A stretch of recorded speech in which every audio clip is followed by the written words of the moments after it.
Здравствуйте, на телеканале «Новый век». Программа «Вызов 112», в студии Эльвира Фазлиева.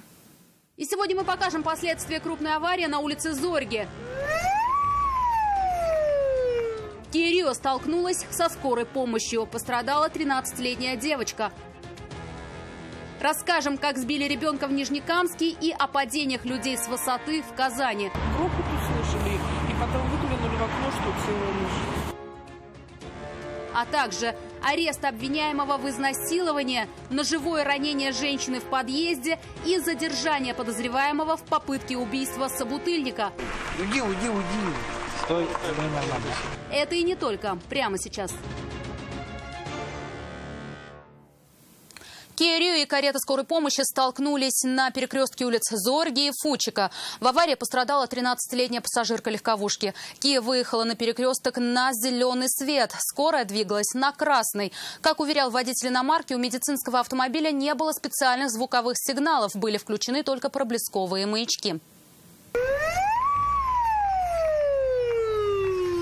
13-летней пассажирке Kia понадобилась помощь врачей. После столкновения со скорой помощью легковушку отбросила в сторону, и она правым боком снесла металлический столб с дорожными знаками. Колено пухло, справа сидела. На передних? Да, пристегнутые все были. Больше никто не пострадал? Нет, вроде нет. Скорые сказали, вроде все целые.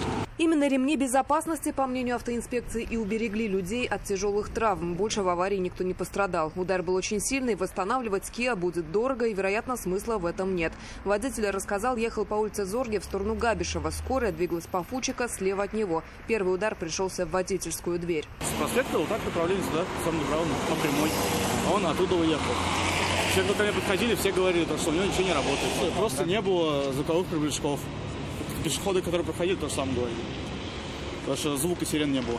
Именно поэтому, говорит молодой человек, он и не заметил скорую, когда тронулся на зеленый сигнал светофора. Видеорегистратора у них нет, и подтвердить свои слова ему нечем. Водитель скорой помощи от каких-либо комментариев отказался. Автоинспекторы же усмотрели в произошедшем вину водителя Kia. При начале движения на разрешающий сигнал светофора не предоставил преимущества и совершил столкновение с автомобилем Ford под управлением 59-летнего водителя, который двигался на запрещающий сигнал светофора с включенными проблесковыми маячками синего цвета и специальными звуковыми сигналами. Детальный разбор происшествия еще предстоит, и если водитель Kia будет не согласен с выводами автоинспекторов, отстаивать свою точку зрения ему предстоит уже в суде. Лена Анатольевна, Константин Бушуев, «Вызов 112».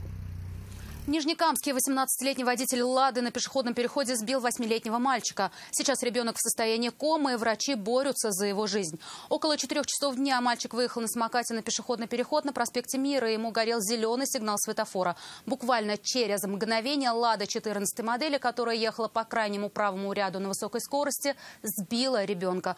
После удара мальчик пролетел несколько метров и рухнул на асфальт. Врачи госпитализировали пострадавшего с ушибом головного мозга и переломом таза. 18-летний водитель автомобиля ВАЗ-14 модели совершил наезд на 8-летнего мальчика, проезжавшего через дорогу на самокате. По данному факту следственным органом Следственного комитета Российской Федерации по Республике Татарстан возбуждено уголовное дело по статье «Нарушение правил дорожного движения, повлекшее по неосторожности причинение тяжкого вреда здоровью человеку». 15-летний подросток упал с высоты 17-го этажа на козырек подъезда одного из высотных домов на Оренбургском тракте. Шансов выжить у него не было. О причинах жители дома ничего не знают. Услышали только громкий удар. Грохот услышали, и потом выглянули в окно, что целая лыжа. Позвонили. Примерно в это же самое время с 12-го этажа дома на улице Серп и Молот упал 26-летний молодой человек. Он стал третьей жертвой высоты за этот день. Напомним, рано утром из окна 9-го этажа дома на улице выпала 16-летняя девушка. Заключить под стражу до 12 июня. Такую меру пресечения избрал Советский районный суд Казани для гражданина Эквадора Стивена Зурита. Накануне суду не хватило доказательств причастности подозреваемого к инкриминируемым ему деяниям, и избрание меры пресечения отложили на сутки. Напомним, он обвиняется в изнасиловании 15-летней девушки. По мнению следствия, он пригласил ее к себе домой, где уже была его 16-летняя знакомая. Само насилие, по мнению следствия, произошло в подъезде подъезде, после чего девушка ушла. На улице ее заметила прохожая, которая вызвала полицию. Сам обвиняемый не отрицает факт близости, однако утверждает, что все было взаимно. Он уверял, что был уверен, что девушка совершеннолетняя. При обыске в квартире подозреваемого обнаружили более 1 грамма синтетического наркотика. В Лаишевском районе 3 молодых людей расстрелял неизвестный мужчина. Один из них погиб на месте, 2 получили ранения, но смогли убежать и обратиться за медицинской помощью. Трагедия произошла накануне у села Чирпы на берегу реки Брызки. Молодые люди находились в автомобиле «Рено Логан», когда злоумышленник открыл по ним огонь из неустановленного оружия. По данному факту возбуждено уголовное дело по статьям убийства и покушения на убийство 2 и более лиц. На данный момент на месте работают следователи и криминалисты. Руководством Следственного управления принято решение о передаче уголовного дела в производство 1-го отдела по расследованию особо важных дел. На данный момент решается вопрос о назначении необходимых экспертиз, проводятся иные следственные действия. Расследование уголовного дела продолжается. В самом центре города на улице Яхина лежит мужчина с ранением шеи. Такое сообщение поступило в полицию от прохожих. Мужчина был без сознания и нуждался в срочной медицинской помощи. Несмотря на отсутствие информации о возможном нападавшем, сотрудники Росгвардии быстро задержали подозреваемого. Уйди. Стой. Популярности задержанный не желал. Уверял, что к нападению не причастен, а виновен лишь в том, что выпивал. Того, с кем он это делал, прохожие увидели лежащим на улице Рустема Яхина. Примерно в 14:46 от дежурной части получили сообщение о том, что на улице Рустема Яхина лежит мужчина, и у него из шеи течет кровь. Раненый мужчина был без сознания. Врачи скорой помощи его экстренно госпитализировали. Очевидцы нападения сообщили. Пострадавший в компании еще 2 мужчин распивал на улице спиртное. Вскоре между выпивавшими вспыхнула ссора, и один из собутыльников внезапно ударил потерпевшего бутылкой по голове, а затем горлышком этой же бутылки ранил в шею. Один из свидетелей пояснил то, что рядом с потерпевшим находился мужчина, примерно на вид 40-45 лет, одетый во все темное. На руках имелись татуировки. Похожего по приметам мужчину обнаружили рядом на соседней улице. А что он мне снимает? 45-летний житель Удмуртии рассказал, что знает потерпевшего, но на него не нападал. Какого-то дурачка там скушали меня. Впрочем, очевидцы нападения мужчину опознали и задержанного доставили в отдел полиции. Юлия Гоголева, Константин Бушуев, вызов 112.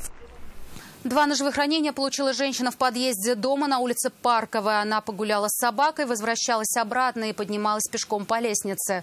Неизвестный мужчина догнал ее между этажами, сорвал куртку, 2 раза ударил ножом в живот и убежал. Нападавшего раненая женщина на месте не узнала и о причинах нападения не догадывается. Пострадавшую госпитализировали, подозреваемого сейчас разыскивает полиция. В Бугульме избили, а затем утопили 46-летнюю женщину. Ее тело обнаружили в реке Бугульминки местные жители.